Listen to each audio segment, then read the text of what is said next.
Hi there. Welcome to another episode of Lucky Rock Wine Lounge. I'm Jesse Inman, and today I am wearing my brown shoes. And I'm Aaron Stock Options Inman. I'll be here most of the episode. Potty breaks. My poop is coming! All right, so today we have a little bit of a different style episode for you. We're gonna teach you a little bit about what it takes to start a wine business. A lot of people drinking wine have always dreamed about starting their own wine business. Don't do it.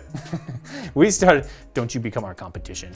And we started our own wine business almost 16 years ago. So we're gonna pull back the curtain a little bit and talk a little bit about some of those things that you might need to know if you're gonna start your own wine business. Well, Aaron, I'm so excited about this topic, I could cut glass.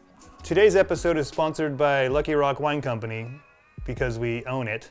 Here, let me get my wallet. Yeah. And I just want to see if this works. That sounds nice. Oh, that sounded like a gold medal. So, contrary to popular belief, you don't have to drink it out of the can. Although you should. Be a lot cooler if you did. Let's see, these came from Alexander Valley, which is northern Sonoma County. How did we get those grapes, Aaron? We don't own that vineyard, believe it or not. A lot of people think in the wine business, you roll up to the beautiful winery, the vineyards are behind there, the vineyard owns those grapes, harvests those, and makes them into wine. Yeah. That is totally a model that exists. There are estate wineries out there where they grow the grapes and they make the wine. Very romantic. It's super romantic. You grow the grape, you pick the grape, you make the wine, Yeah. you drink the wine. Yeah. Quite expensive. Yeah. Quite expensive. Probably the most expensive way of procuring grapes. Unless you bought land in the 30s here in America. So as the train comes back to the station, we did not do that. As a lot of people do that make wine, had a contract with a vineyard that we knew what we wanted to make, kind of the style we wanted to make, and sought out a grower in that area, had a contract with them, and bought those grapes from them. They're not a winery. They exclusively grow grapes. Yep. Yep. And we have been working with some of the same vineyards since 2006. So that's a long time. That's like 2 or 3 years. Yeah.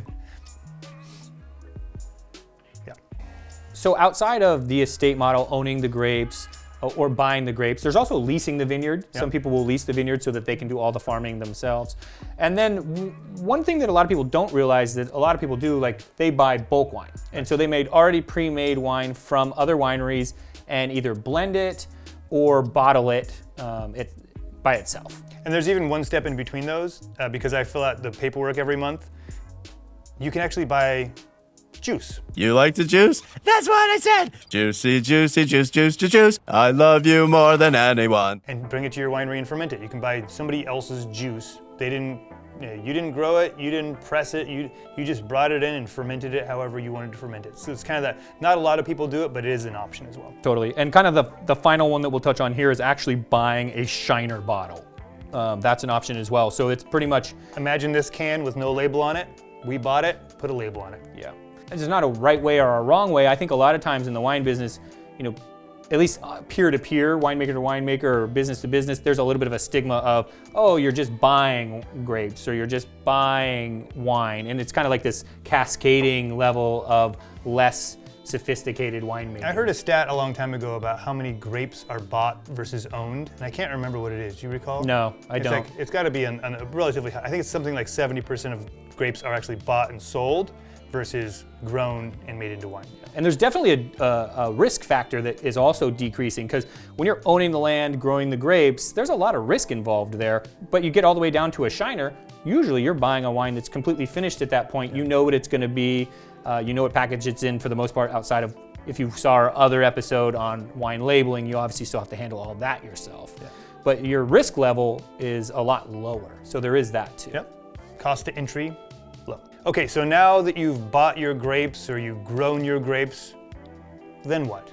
Then you got to make it into wine. And there's kind of like there was with the procuring of the grapes, there's a lot of different ways to do it. You can own your own winery. Obviously just like building your own house, there's a lot of different ways to do it. You can buy the gold fountains, you can buy the optical sorters, you can go, tits magits. I think that's a word. That's actually slanderous? I don't know. But then you've got, as a little bit more of a cost-effective way, custom crush. And that, why don't you talk a little bit about custom? Well, that's a virtual winery in essence. You don't have your own physical winery because that can cost you anywhere from $1 to infinity dollars. To infinity and beyond. But it's usually on the closer to infinity dollar side. I mean, we've always been custom crushed because the most we part. got started in a winery we worked for, so we were able to make our wine there. After that winery was sold, then we had to move, we were homeless. Spare change, ma'am. And so we moved somewhere else and we basically paid for a roof over our head. Please, sir, may we make a wine here Yeah, he said yes. for money. Yeah, and then we went in there and did all the work and this and that. So you can do that, or you can literally just pay somebody to make your wine for you, and on paper you made your wine, but they're actually making the wine for you. So there's a pretty big spectrum from you doing every little berry sort and this and that to you just on paperwork do a little magic keystroke and all of a sudden you made the wine legally. Sure. The model we have is actually called alternating proprietorship, which is a type of custom crush, but allows us, Jesse, since he's our winemaker these days, to make hair flip and time. Phantom hair toss. Hence why we can do all the winemaking ourselves. Yeah. And can I stop right there and just say, is that a pretty bad sign behind us? Yes, I'm currently getting a tan. It's a blue tan, Yeah. but I'm getting a tan. If you don't want to do, you don't want to have the winery, you don't want to make your own wine, you don't want to do the AP or the oh, hey, thank you, sir. You don't want to do the custom crush, you don't want to pay a winemaker to make your wine, then you could buy bulk wine, like we could sell you wine that we made. And then you have very low risk. You're going to pay a gallon price for that, so you're going to know exactly what your cost structure is, as opposed to if you're making the wine.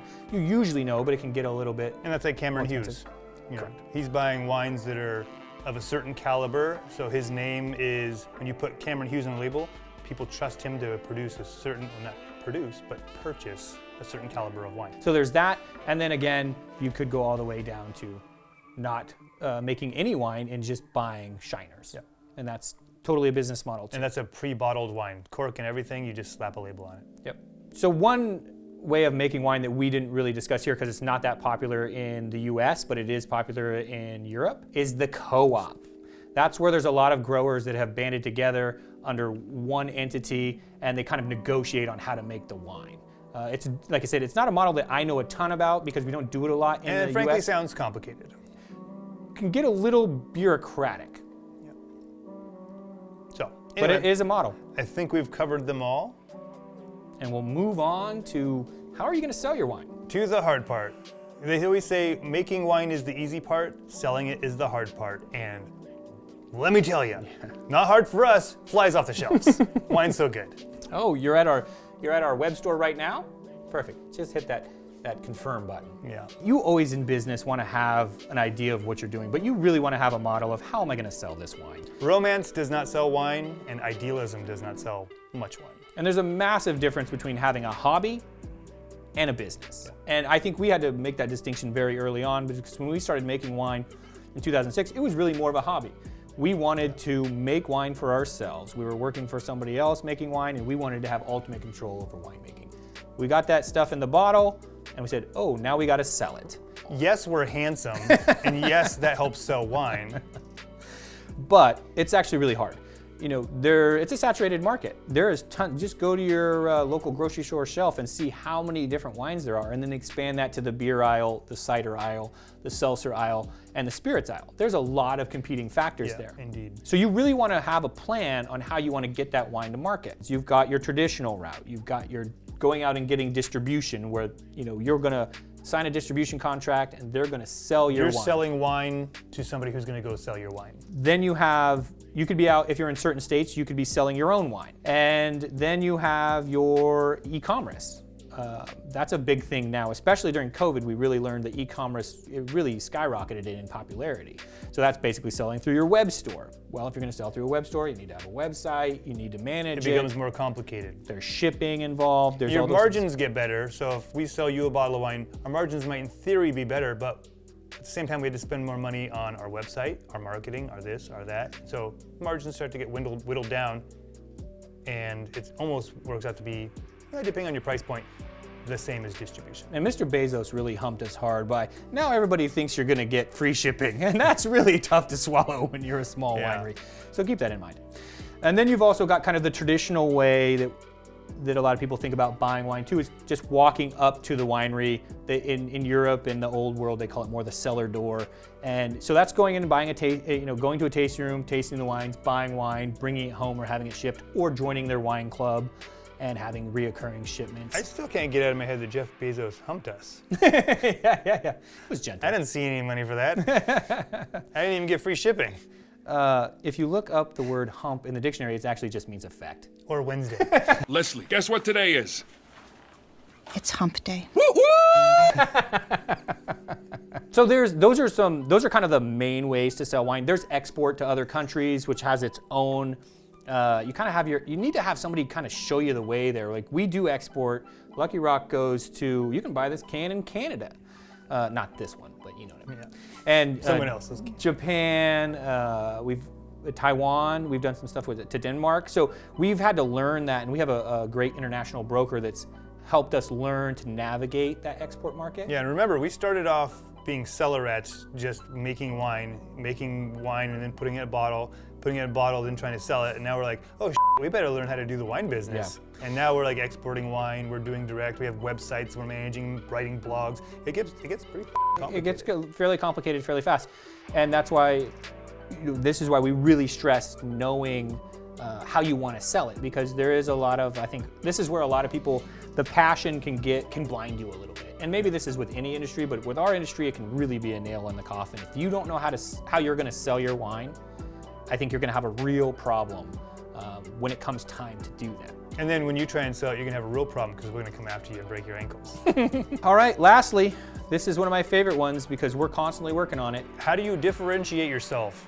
Basically, how do you set yourself apart from the crowd? Because there is a crowd. It's a crowd. I talked a little bit about earlier, just go to that grocery store and see how big the wine aisle and the spirits aisle and the hard seltzer and the cider and the hard kombucha and people are more promiscuous drinkers now. There used to be just wine drinkers, just beer drinkers, just this, just that. Now people kind of drink whatever, whenever. Blending categories, yeah. Canned wine, bottled wine, whatever. And so that's where differentiating yourself there, I mean, that's why a lot of times it seems like wineries do a really poor job at this because it's hard. A lot of times how they differentiate themselves is, hey, we have this plot of land. And that's what we need to talk about because that's what makes us different from other people. Or another classic one in wine is our winemaker, because nobody else has that winemaker. Yeah. But everybody starts differentiating themselves on the same attributes. Then you're not different. And it's really not that different anymore. And that's, Jesse and I really came to realize that with Lucky Rock. I was at a trade show in Houston selling wine. With our old brand. And everybody, we were all saying the same thing. It was really, there was a couple tweaks, And at that point we had tattoos and and we cursed a lot. We were younger then too, and we were a little bit more rough around the edges, rougher. We just realized, we don't want to do what everybody else is doing. So we kind of rolled our sleeves up, showed our tattoos, kind of speak how we speak, and made the wine we want to make. It's not that hard to be different from everybody else in the wine business because everybody's doing the same thing. And so.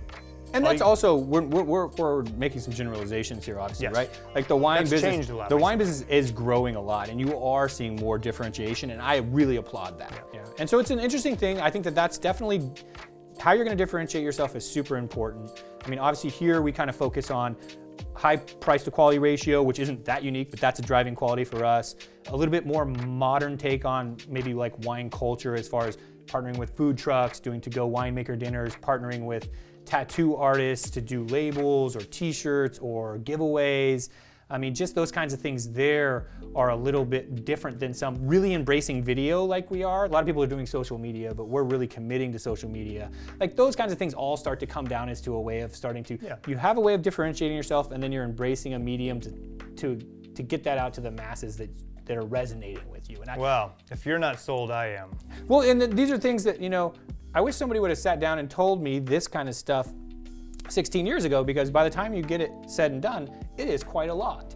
There's a lot of decisions that you need to make. Yeah, and the thing is that we're a small business and you start to do too many things, you're not really good at any one thing. So it takes a lot of money or a lot of hard work to do everything correctly. So anyways, we could go on and on about this because it's our lives. But at the end of the day, I think a lot of people do want to start wine businesses or alcohol businesses and because they're fun.